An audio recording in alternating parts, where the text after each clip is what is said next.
네, 안녕하십니까. 정인태의 글로벌 국익정치 시간입니다.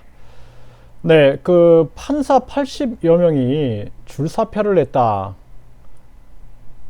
뭐 이런 기사를 봤는데요. 변호사 개업 금지시켜야 한다라는 주제로 말씀을 드리겠습니다. 이제 공수처가 출범이 되고, 그리고 뭐 사법농단을 한 그러한 판사들도 우리는 알게 됐습니다. 이 판사들이 정치에 개입하게 되면은 그 나라는 불행해지죠. 그러니까 판사까지 했으면은 판사로서의 가치를 지켜야 됩니다. 왜 판사가 변호사가 됩니까? 그러니까 어제 판사가 오늘의 변호사가 되면은 후배 판사들이 재판을 제대로 하겠습니까? 괜히 전화변론, 몰래변론 이런 말이 나오는 게 아닙니다.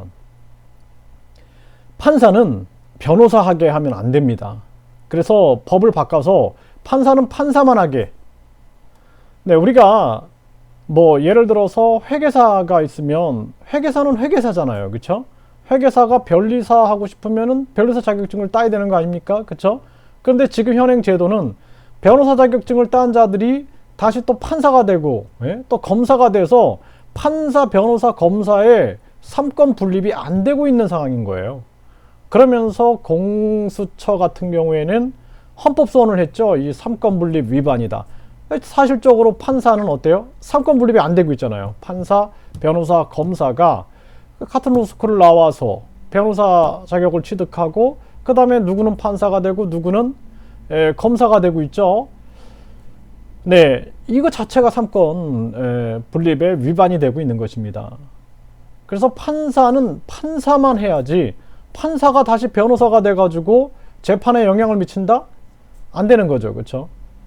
이게 광고하는 거 보면은 뭐 정관예우를 광고하는 그러한 광고들도 있어요. 뭐 기가 막힙니다. 네, 그래서 뭐 전직 판사가 변호한다, 뭐 전직 검사가 변호한다. 이게 광고할 대상이 아닙니다. 검사가 왜 변호사가 됩니까? 그러면 어제 검사 후배들이 이 검사로서의 역할에 눈치를 보게 되는 거죠. 또 자기들끼리 예를 들어서 술 마시고 식사하고 그러면서 또 몰래 거래가 이루어진다면은 이 나라는 불행해지는 거예요. 불공정한 사회, 아주 추악한 불공정한 사회가 되는 것입니다. 그래서 판사 80여 명이 줄사표를 냈다. 이 변호사 개업을 준비한다. 공수처가 이제 출범이 되니까 정말 안타깝습니다. 저는 정말 안타까워요. 판사로서의 가치를 지키세요. 판사로서 가치를 지키고 정말 변호사 하지 말고, 네, 정관예우 내세우지 말고 판사는 판사만. 인간은요, 저는 과거에는 사람을 믿어야 된다라고 생각을 했어요. 사람을 믿어야 한다. 그래서 진짜 사람을 믿는 것이 정말 힘들지만 믿을 수 있는 사람들이 존재한다, 이런 것을 굳게 믿고 대부분 사람들 믿을 수 있다라고 생각을 했어요. 하지만 인생을 살아보니까 사람들이 어때요? 사람은 마음이 계속 바뀌는 겁니다. 감정에 의해서도 바뀌고, 기억에 의해서도 바뀌고, 생각에 의해서도 바뀌는 거거든요. 그러니까 저는 이제 인간의 심리를 깊이 연구한 사람이기 때문에 이 인간의 마음을 너무 설명할 수 있습니다. 제가 잘 설명할 수 있어요. 그래서 사람은 기억이 달라지면 생각과 감정이 달라지고, 감정을 받으면은 이 감정이 기억되면서 또 생각과 감정이 달라집니다. 생각을 달리하면 또 기억도 달라지고 감정도 달라지거든요. 그래서 인간은 참 믿기 힘든 존재입니다. 그래서 중요한 것은 확실한 시스템을 가지고 있어야 돼요. 정말 여러분들한테 누가 뭐 10억, 20억, 뭐 몇 조 이 돈을 보여주고 유혹해 보세요. 안 흔들릴 사람이 누가 있겠어요? 뭐 예를 들어서 가족이 아프다, 가족이 아픈데 돈이 꼭 필요하다, 이런 상황이 있으면은 어때요? 정말 안타깝게도 돈을 받아서 또 자기가 괴로워서 나중에는 또 자살도 하고 막 그러죠. 정치권에서 보면은. 그래서 사람이라는 존재는 약한 존재입니다. 그래서 믿음의 대상보다는 사랑의 대상, 용서의 대상, 배려의 대상, 뭔가 좀 이해해주는 대상, 그게 이제 사람인 것 같아요. 예, 저도 이제 좀 살아보니까 좀 알겠습니다. 그래서 이 판사들도 정말 나는 정확한 그런 판결만 하고 살 거야 하다가 이제 우리 저 부장 판사님 우리 로펌으로 오십시오 하면서 큰 연봉을 또 제안하고 이번 사건에 또 판사님이 인맥을 동원해서 좀 영향을 미쳐 주신다면 하면서 몇 억을 갖다 주고 그러면은 또 마침 또 자녀가 유학을 가는데 돈이 크게 필요하다.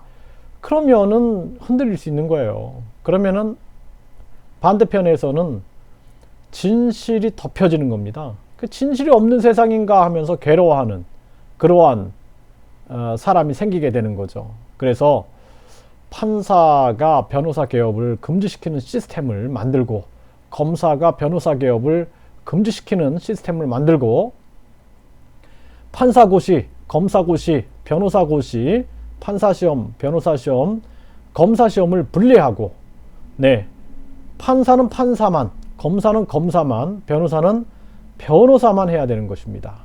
시험을 완벽하게 분리를 해야 됩니다. 그래서 판사가 된 사람은 변호사 못하게, 검사 못하게, 또 검사가 된 사람은 판사 못하게, 또 변호사 못하게 이렇게 이제 금지를 시켜놔야 되는 것이죠. 그래서 우리가 전관예우 또 불공정한 사회를 원천적으로 차단하는 것이 현명한 거죠. 그래서 판사, 변호사, 검사 시험을 분리하고 그리고 이제 앞으로는 뭐 로스쿨을 방통대 로스쿨도 만든다 뭐 이런 얘기를 하는데요. 굉장히 적극적으로 환영을 하고요. 변호사 시험 같은 경우에도 로스쿨 나온 사람만 변호사 시험을 보는 게 아니라 뭐 변호사 예비시험 이 정치권에서 얘기를 하고 있죠.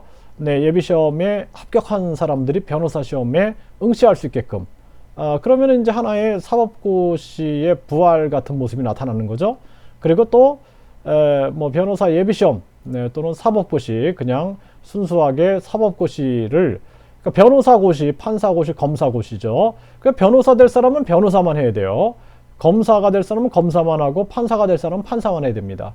이런 고시를 새롭게 만들어 가지고 그러니까 사법고시 부활이 아니라 새로운 이제 고시 체계를 만드는 거죠. 우리가 행정고시, 외무고시 있잖아요, 그렇죠? 행정고시, 외무고시, 그 다음에 판사고시, 검사고시, 변호사고시, 또 임용고시도 있죠. 임용고사 같은 경우도 보면은 어떤 사람은 유치원교사하면 유치원교사만 하는 거죠. 또 초등교사는 초등교사 하죠. 중등교사는 중등교사 합니다. 이것처럼 각 임용시험들을 분리해야 됩니다. 특권이 있으면 안 돼요. 철저하게 분리했으면 좋겠습니다. 그리고 판사 80여 명 줄세표를 냈는데 판사 출신 변호사다. 이래서 뭔가 재판에 긍정적 영향을 미칠 수 있다. 이렇게 광고도 금지시켜야 됩니다. 그리고 그런 사람들 믿지 마세요. 나쁜 사람들이에요. 정관예우를 통해서 법에 어떤 재판에 영향을 미칠 수 있다라고 광고하는 사람들은 처벌해야 됩니다. 나쁜 사람들입니다. 그리고 판사 출신 정치인이다. 그 사람들 퇴출시켜버려야 됩니다. 검사 출신 정치인이다. 퇴출시켜야 됩니다. 정치검사, 정치판사 안 됩니다. 절대 판사, 검사들은 정치권에 발을 들여놓지 못하게 해야 됩니다. 아예 원천 차단을 해버려야 돼요. 그래서 정치판사, 정치검사들이 다시 정치권에서 특권을 누리는 그러한 일을 없게 만들어야 됩니다. 철저하게 그러한 사회로 만들어야지 우리 사회가 정말 공정한 사회가 됩니다. 공정한 사회. 로스쿨 만들어 놓고 학비를 500만 원, 뭐 1000만 원, 뭐 이렇게 해가지고 정말 뭐 금수저 스쿨이다, 귀족 스쿨이다 이런 얘기를 듣는 게 얼마나 창피합니까? 빨리 변호사 예비시험 그리고 판사고시, 변호사고시, 검사고시를 새롭게 제정을 해가지고 다양한 제도가 있어서 사람들이 선택할 수 있게끔 그렇게 하는 사회적 변화가 있어야 됩니다.